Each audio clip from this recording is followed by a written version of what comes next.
the last 10 days in Ohio have been cold, so I know, especially for myself, my steps are down, where I would normally average somewhere between 13,000 and 15,000 steps a day. That's probably been cut in half because I haven't been getting outside because the temperatures are quite cold. So again, that's a battle that I'm sure many of us face. I'm sure everybody can relate to that to a certain degree. So again, getting out, not just the New Year's resolutions and trying to get to the gym, and hopefully if you've made those New Year's resolutions, you're keeping them, getting to the gym. If you are, congratulations, good job, keep going.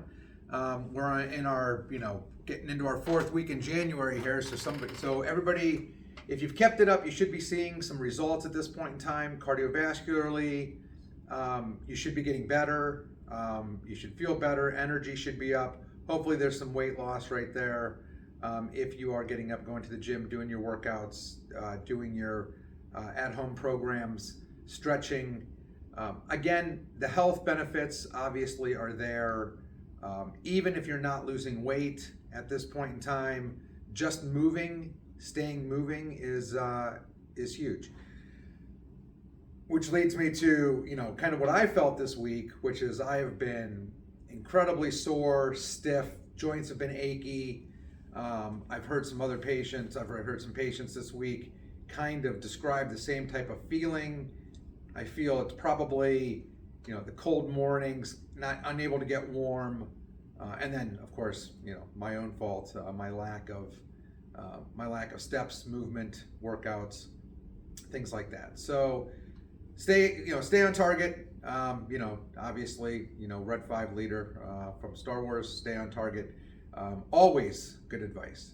The other thing I wanted to touch on today, there's been a couple of articles. One, there was an article yesterday that kind of stated that obesity and diet are not, or that diet and exercise are not related to obesity. Continue to exercise, get their steps, even when it's uncomfortable, because it's 25 degrees out this morning, so I'm sure there weren't a lot of people out walking. But just continue to encourage people, get their steps in, whether it's on the treadmill, whether they're going to the gym, doing some type of exercise program, even a 20-minute yoga video. It's funny because I'm going to encourage my 14-year-old son, who has difficulty waking up in the morning, to do a 20-minute yoga video with me in the morning to try to see if he can get some increased energy and not be a mopey 14-year-old teenager. So fingers crossed. I would encourage people to research, maybe Google some of these documents. It was recently reported that an obesity specialist has said that diet and exercise have no bearing on obesity. It's more on genetics. I'm going to basically say, obviously never meeting the doctor, I tried to look up the research paper and see what she had based those, she stated it, so I'm assuming that this is more than hypothetical, that she has some research to back it up. I could not find the research. I would wholeheartedly disagree with that for a couple reasons. First of all, and again, this may, I certainly don't want to offend anybody that feels like fat shaming or anything like this, but let's just face it, as individuals, we know if we're carrying too much weight. Are we the same size we were in high school? Are we the same size we were in our 20s? If you have put on, if you're in your 40s and you've put on 4 to 5 pounds a year, every year, you are not at your ideal weight. And I won't even go into the detriments to your overall health, but I can guarantee you, most likely, it has a large portion to do with your diet. The supposition that it's genetics, okay, look at your parents, right? If they're obese, do you eat like them? Because it has probably more to do with their diet and how they pass their diet down to your diet. But go back 2-3 generations. Were your grandparents obese? Were your great-grandparents obese? If you're in your 20s or 30s now, or even in your 40s, I'm assuming that that your grandparents or your great grandparents lived through the Great Depression, where I've seen pictures from the 20s and the 30s. Not a lot of obesity. So there's no possible way that now that the country is at 70% of adult Americans are either considered overweight or obese, that obese people are, procreating at, mathematically, I wouldn't even figure they'd have to be having kids at a rate of like 10 times what, would be dabbed as non-obese genetics would be. I think that this is clearly, it's a straw man argument. It's, you're trying to blame somebody else for somebody's state in life. And to be true, to be honest with you, you are responsible for what you eat, how much you exercise, how much exercise you get. You do not have to go run a marathon every day, right? In fact, that would probably be detrimental to your health. I would say that if you walk and you get your heart rate up for at least 30 minutes a day, you're going to be healthier and you will feel better.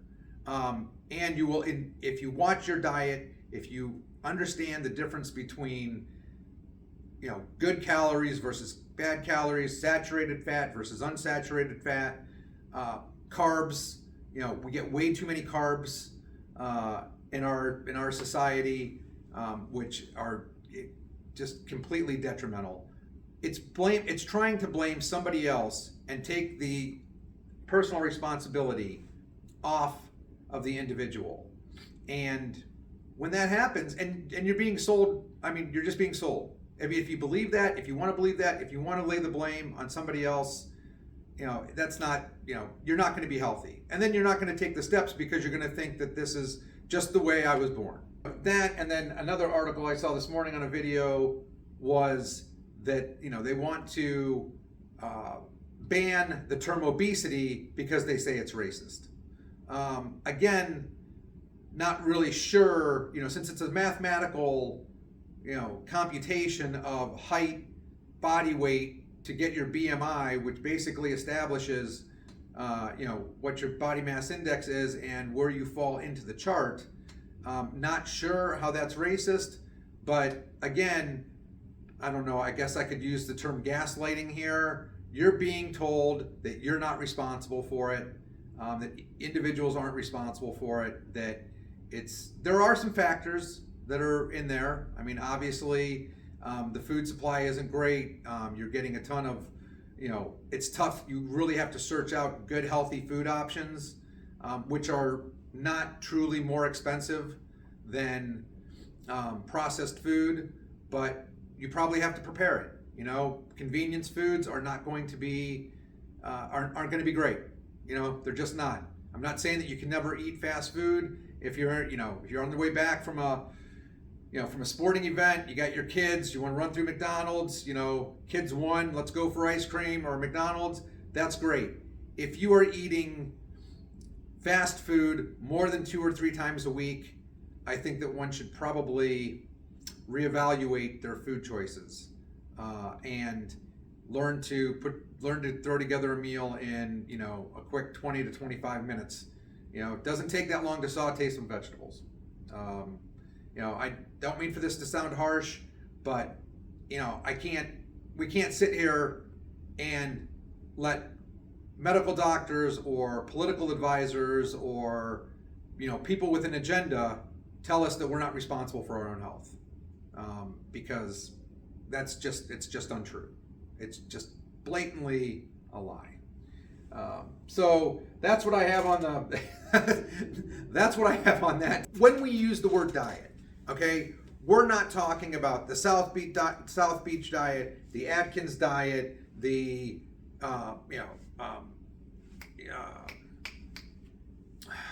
Neanderthal diet, the paleo diet, right? Those are diets that give you certain foods to eat in order to probably kickstart your metabolism or do things to, help you jumpstart your metabolism in such a way that it promotes weight loss. And again, some of those are very effective, and they're very effective in the short term. And we've been on, and I've tried some of those diets. I've tried eating on some of those diets for just to see what they were like. And we can get into that at a later date. The most important thing with diet is determining what your food choices need to be. What do you need to have in your house? What do you need to have in your fridge? More importantly, what do you probably need to not have in your house? Where we probably make most of the mistakes is, do you constantly have sweets, carbs, chips, salty snacks in your house that, when you're bored or you're watching television or you're sitting down, just, relaxing and chilling. Like I said, it's cold. I mean, there's not a lot of stuff to do outside right now. We're not going to the driving range today. What can we do to minimize our exposure to bad foods? And what are good foods, and what should be, eating a 16-ounce steak, protein is good. Eating a 16-ounce steak is probably, not the healthiest thing, because it's an incredible amount of protein. If you're not working out and breaking down muscle tissue, we don't need that much protein to help replace what we've damaged or broken down or need to be replaced. So you're getting an excess amount of protein, which is not really going to benefit you, but your body is going to, probably try to store all that excess. So it's knowing what your portion control size is, staying moving, but again, we'll kind of keep hitting this diet thing because, again, the national information that's going out, this is on, that article was on from Fox News to Daily Mail to, the doctor who wrote the article or claimed that obesity was not connected to diet and exercise was on 60 Minutes. That's what people are hearing. I can guarantee you, I hate to say this, but being a realist, I understand that 60 Minutes probably has a slightly larger platform than mine. Leslie Stahl's a little bit better known than Chad Vogelsang. But you're getting, people are getting this information, and then they're saying, like, what, this is what I've been saying. It's not my fault that I'm overweight. And that's just untrue. And we're not trying to lay blame, because if you're already overweight, or if you've fallen into the category of obese, all right, there's nothing we can do about that. You're there, all right? What we have to do is, how do we move forward? What can we do? What habits do we have to change? Because if we keep doing the same things, we already know the result. What habits do we have to change? What education do we have to give the patient or the individual that will allow them to reverse this course? Because I've seen it happen. I've seen it happen numerous times. I've watched people, who were extremely overweight, lose it, and in every case, I'm telling you, in every case, they are healthier, they are happier, they have more education, they get out and they play with their kids. People in your 30s, if your kids are in their, in middle school or less, if you can't run around with a soccer ball, if you can't throw a ball with your kid without getting out of breath, that's not really where we're supposed to be in our 30s and 40s, let alone, and then it's just going to increase. It's really tough to reverse it when you get over, when you get into your 40s. So we're going to keep hitting, the term diet in the respect that these are the things you need to do. And it doesn't mean that you don't need to, that you can't eat anything. Some people are really strict with it, and they get really strict with it, and that's great for them. I generally, eat pretty much what I want. I don't really deny myself too many things, but I also I can go on my, I'll go further into detail about my ice cream addiction, but it's, there are options for people, and it has to come down to education, and then it has to come down to what food choices that we're making.